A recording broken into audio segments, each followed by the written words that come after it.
Hi folks, this is Karen from KM Sewing in Malden, Massachusetts, and today I'm going to show you how to fix a malfunctioning back stitch on Kenmores and Janomes that were made from about the early 2000s on.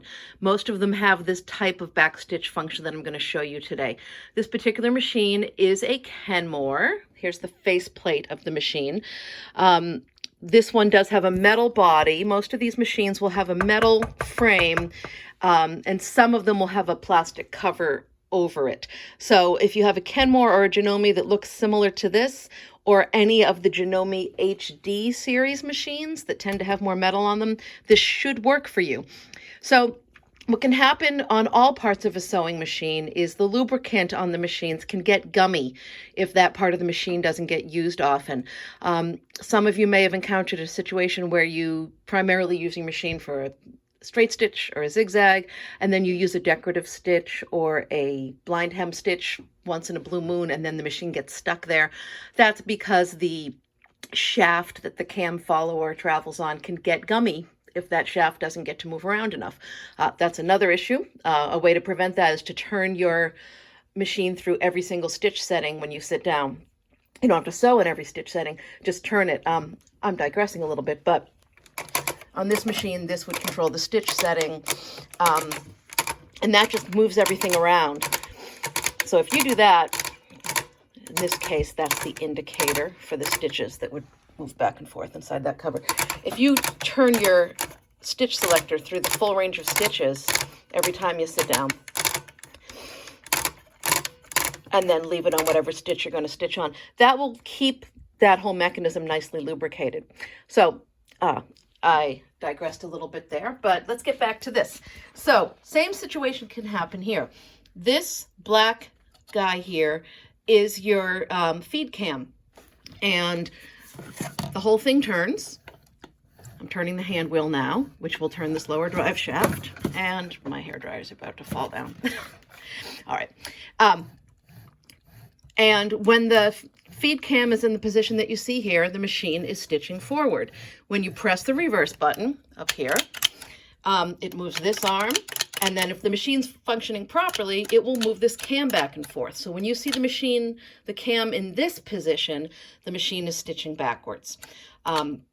I only have two hands, and one of my hands is holding the phone. But if I had a third hand, I would hold the button down as I turned the hand wheel to get the shaft to turn, and you would see that the cam actually will eventually lock in with a little nub. See, where's the nub? There's a little nub right there.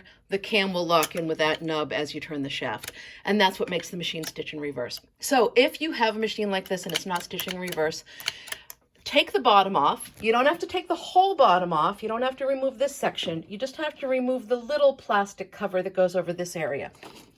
It should look something like this. There should just be two screws that hold it in. Take that off so that you can see this. This is all that you need to access. And if you press your reverse button and the cam is not moving back and forth on the shaft like this, then that's your problem. And it's very easy to fix. So I just fixed this one so it is working properly. But if yours is not working, first thing you want to do, put your hairdryer on high, have a hairdryer handy, and just hold it over that area for longer than that. Don't want to waste your time listening to my hairdryer run. Hold it over that area, and it will help to soften and melt the old oil that's gotten gummed up. Sometimes it takes 40 seconds, sometimes it takes 2 minutes. Just keep heating it up until the cam moves freely when you press the back stitch button. Once it is freed up, it will seize up again when it cools off because you've got that gummy oil in there. Heating it up doesn't fix the gummy oil, it just temporarily softens it. Once it's free moving, now you want to just lubricate that metal drive shaft under the cam with some Tri-Flow. And the Tri-Flow will penetrate that old gummy oil and prevent it from seizing up again. This is the Tri-Flow lubricant right here. You can buy it on Amazon. Make sure you get the liquid, not the solid grease. And you always want to give it a good shake before you use it. I've already lubricated this. I don't want to lubricate it again. So I'm just going to use a pointer to indicate the lubrication spots. You never want to over lubricate a machine. That's as bad as not lubricating it. So once you've got it moving freely like this, first thing you want to do is take your tri-flow, and your tri-flow should have a nice capillary tube on it like this so you can get good pinpoint application. Take your tri-flow and oil along the shaft right here, this metal shaft. Let me turn it so that nub is out of the way so you can see what I'm talking about. You want to oil that shaft right there. Then you also want to try to oil the shaft on the other side of the cam. So this is easier when you're not holding the phone with one hand. Push the back stitch button so that the cam moves down the shaft once you've got it moving freely.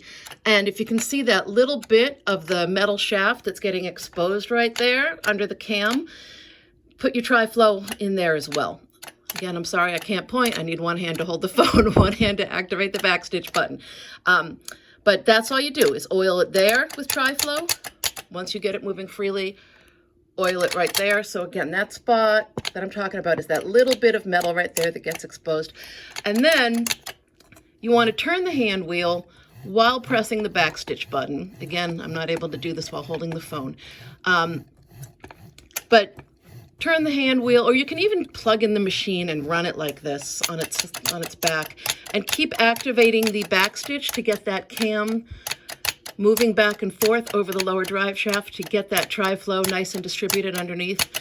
And that should solve your problem. Good luck and happy sewing.